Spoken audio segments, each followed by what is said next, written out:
என்னாச்சுமா ஏன் அழுறீங்க? உங்க பொண்ணுக்கு என்ன உடம்பு சரியில்லையா? ஹாஸ்பிட்டலுக்கு ஏதாவது பணம் கேட்க வந்தீங்களா? என்ன விஜயா இது? இப்ப என்ன பேசுறதுன்னு தெரியாது உனக்கு. ஏதோ சொல்ல வர்றாங்க, சொல்ல விட மாட்டேங்கிறேன். அழாதீங்கம்மா, என்ன விஷயம் சொல்லுங்க. உங்க பொண்ணு ஊருக்கு வரேன்னு சொல்லிட்டு வரமாட்டேன்னு சொல்லிட்டு ஏமாத்திட்டாங்களா? என் பொண்ணு இனிமே எப்பவுமே வரமாட்டப்பா. என்னம்மா சொல்லிட்டு இருக்கீங்க? உங்க அம்மா நீங்க, உங்க பையன் எங்க இருக்கிறான்? வரமாட்டேன்னாங்கன்னா என்ன அர்த்தம்? என் பொண்ணு ஒரேடி எங்க விட்டு போயிட்டாப்பா. போயிட்டாரா? என் பொண்ணு இறந்துட்டாப்பா. மை காட் மீனா, இவங்க சொன்னது கேட்டீங்களா? இவங்க பொண்ணு இறந்துட்டாங்களா? ஆமாங்க, நானும் அதிர்ச்சியில தான் இருக்கேன். எப்படிமா அவங்க நல்லா இருந்தாங்க, திடீர்னு இப்படி வந்து சொல்றீங்க? ஆமாப்பா, துபாயில கார் ஆக்சிடென்ட்ல அவன் இறந்துட்டாப்பா. கேட்கவே மனசு கஷ்டமா இருக்கு. சின்ன வயசுல எப்படி ஆயிடுச்சு? அட பாவமே, உங்களுக்கு ஒரே பொண்ணு தானே?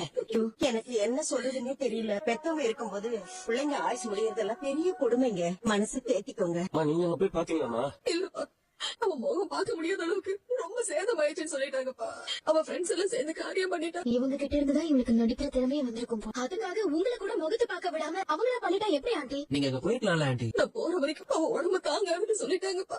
உங்களுக்கு என்ன ஆறுதல் சொல்றதுன்னு என்ன சொன்னாலும் குழந்தை இறந்ததுக்கு போக நீங்க தான் தைரியத்தை வர வச்சுக்கணும். பாவல ரோகிணி, ஏதோ வெளியூர்ல போய் சம்பாதிக்க போய் இப்படி உயிரை போச்சு பாரு. ஆமா, நினைச்சாலே கஷ்டமா இருக்கு. என்ன சொல்றதுன்னு எனக்கு தெரியலமா. மீனா கூட உறைஞ்சு போய் நிக்கிறா பாருங்க. நாங்களும் என்னைக்காவது உங்க பொண்ணை பாத்துக்கலாம்னு இருந்தோம். கடைசி வரைக்கும் பார்க்கவே முடியாம போயிடுச்சு பாத்தியா? இதான் விதிங்கிறது. எனக்கு என்ன சொல்றதுன்னே தெரியல. கிருஷ்ணக்கு இந்த விஷயம் தெரியுமா? அம்மா எங்க நம்ம எங்கிட்ட கேட்டு சாமி கிட்ட போயிட்டாலும் சார், அவனுக்கும் விவரம் புரியுற வயசு வர. அம்மா இனி வரமாட்டாங்கல்ல. அவனுக்கு என்ன பதில் சொல்றதுன்னே தெரியல.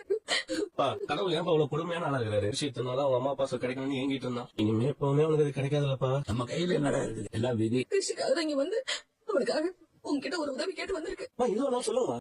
அவனுக்கு நான் சொன்ன விஷயம் புரிஞ்சிருக்கும். என்ன ஒன்னாவது அவன் சரியா சாப்பிடவும் இல்ல, தூங்கவும் இல்ல.